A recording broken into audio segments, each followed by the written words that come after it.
El tren de la muerte. El expreso Correo 421 había salido de Madrid el 2 de enero de 1944 con destino a La Coruña. Eran fechas navideñas y las familias aguardaban la llegada del convoy en los apeaderos. El tren sale de Madrid el día 2 de diciembre por la noche, llega a Valladolid a las 8 menos cuarto de la mañana del día 3, ya va con retraso, es un día en que mucha gente regresa a sus casas por el tema de las fechas navideñas y el tren va abarrotado de gente.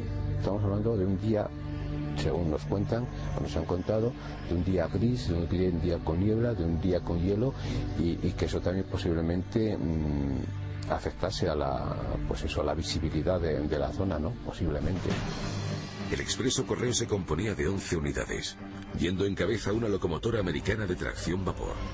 Viajaban entre 600 y 1000 personas, entre ellos militares y los jugadores del equipo de fútbol Betanzos, que regresaban de un encuentro. Ya en León, el tren se detiene antes de llegar al pronunciado puerto del Manzanal. Los operarios descubren que arrastra un problema de frenado, pero son obligados a continuar la marcha. Se hace imprescindible que la correspondencia llegue a su destino. Por lo tanto, empieza a bajar el puerto del Manzanal con una sola locomotora, que era la que precisamente tenía problemas en los frenos. A medida que va bajando, ese tren se convierte en un caballo desbocado.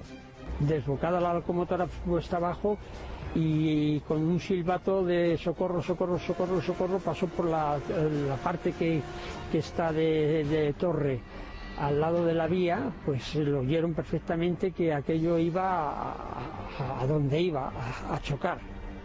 Mientras tanto, en el lecho del valle, en la estación de Torre del Bierzo, el fogonero Alfonso Álvarez y su compañero operaban con una locomotora de maniobras, ajenos a la desgracia que se les venía encima.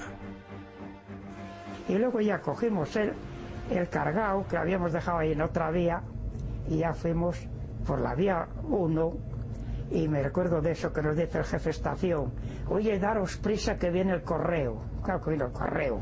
Estando allí sentimos un golpe muy leso y nosotros salimos lanzados.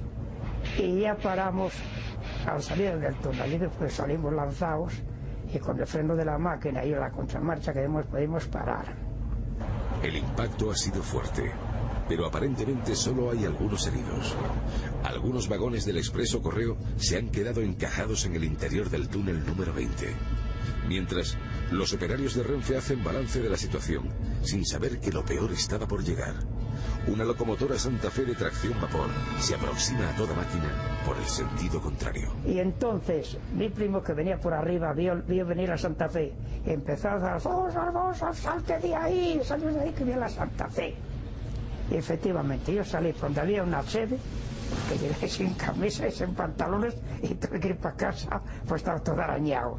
Sin embargo, mi compañero salió por otro lado, pero el señor de 60 años...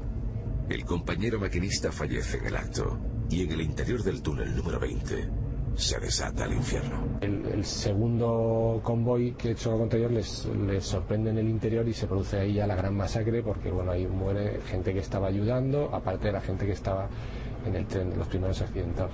Entonces lo que se provoca es una gran tragedia, porque se crea una especie de horno en el interior del túnel, del cual es casi imposible salir, ¿no? Ya no había auxilio, no había nada, porque eran dos vagones de pino, de madera. Y si al haber fuego, pues ya me dirás. Las que se murieron, nadie lo sabe, y si lo sabe, nadie lo ha dicho. Aquel túnel número 20 se convirtió en un auténtico horno crematorio, ¿no? Date cuenta que al día siguiente, el Norte de Castilla, el día 4 de enero, publicaba que de momento había 26 muertos, e incluso los supervivientes han declarado que se oyeron tiros, porque nos imaginamos producidos por los militares que iban montados en ese tren, que prefirieron morir de esa manera más rápida antes que morir pasto de las llamas. Han transcurrido ya más de 60 años y aún no se sabe con certeza el número de personas que perdieron la vida en el interior del túnel número 20. Joaquín Nieves, periodista que en la época colaboraba con la agencia Mencheta, se acercó rápidamente al lugar de los hechos. La relación que me dieron a mí fue de unos 50, 60 fallecidos en aquel primer momento. Con aquella cifra fue la que yo, claro, la que me estaban dando como oficial, yo la que barajé. No me la daban medios oficiales, sino la que estaban dando los servicios sanitarios. Yo vi nada más las cajas allí con muertos.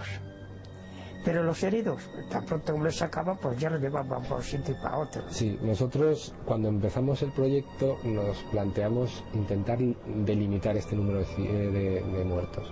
Porque aparece en el libro Guinness durante muchísimos años como el accidente con mayor número de víctimas de la historia del ferrocarril.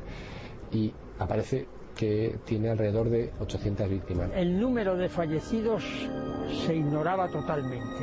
Después de muchas investigaciones al cabo del tiempo, unos dicen que si no llegaron a los 150 y otros lo sitúan entre 250 y 500, pero la verdad exacta no se sabe, ni se sabrá nunca, claro.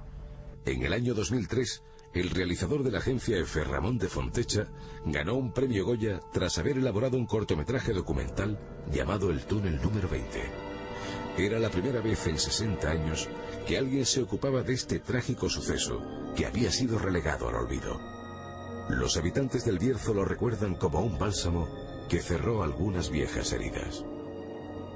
Tuve anécdotas curiosísimas de gente que después de haber hablado y muchas veces porque ni se habían dado cuenta que los estábamos grabando terminaba y dice, bueno, pero claro, ahora no me vais a grabar nada, ¿no? Y yo, no, si lo hemos grabado todo. Y dice, no, pero todo lo que os he dicho no se puede contar, que esto no se puede contar, que no lo podéis poner. ¿Y por qué no?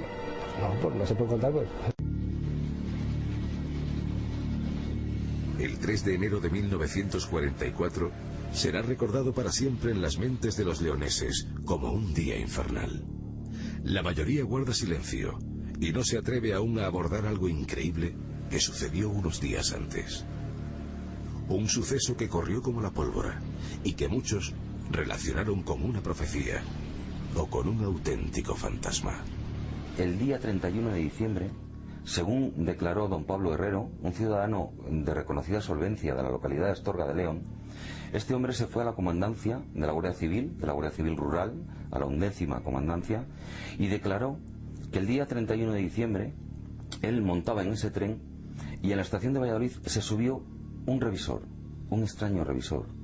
Un revisor con su capote de ferroviario, con una cesta en la que se presumía que llevaba la merienda, y que les dijo a las personas que ocupaban ese vagón, entre ellos don Pablo Herrero, que se había producido un accidente en Torre del Bierzo en los túneles. Esto 3 días antes, el día 31 de diciembre. A pesar de lo impactante de aquel aviso, nadie recuerda la cara de aquel individuo, el rostro de quien, desesperado, anunció una tragedia que aún no había ocurrido. Eran muchos testigos, y no cabía duda. Alguien parecía haberse adelantado en el tiempo, como heraldo de un sombrío futuro, para después apearse y desaparecer con el mismo misterio de su llegada. Tras la extraña denuncia, el juez especial de accidentes ferroviarios ordena abrir una investigación a varios jefes de estación, con la intención de identificar al revisor fantasma. Lo primero que se plantea es que hubiera tenido que ver algo con el accidente. En caso de no haber sido una especie de premonición, hubiera sido un acto de sabotaje. Estamos hablando de 1944, recién instaurado el régimen franquista, inmersos en plena Segunda Guerra Mundial, y en aquella época había mucha gente que no estaba conforme con el régimen autoritario que se había instalado en España y se provocaban sabotajes, tenían mucha presencia los maquis. La investigación posterior descartará un acto de sabotaje al convoy. A pesar de los esfuerzos de las autoridades, nunca se dio con el paradero de aquel extraño personaje vestido de revisor que aquella noche vaticinó el accidente. En esa descripción encajaban demasiadas personas, por lo que al final se abandona esa investigación, no se consigue identificar a ese sujeto. ¿De quién se trataba? ¿Cómo nadie logró localizarlo? ¿A dónde huyó? ¿Y qué pretendía aquella noche en su fugaz aviso? ¿Cómo podía describir alguien la tragedia que estaba por suceder en aquel punto preciso del mapa? Podría ser un sueño premonitorio o una alucinación consciente, o imaginemos que ese extraño revisor viajó 3 días después en el auténtico tren del infierno que se estrelló luego en Torre del Bierzo, y aquello fue un preámbulo de lo que luego sería su muerte. Hoy ya nadie entra aquí para comprar sus billetes.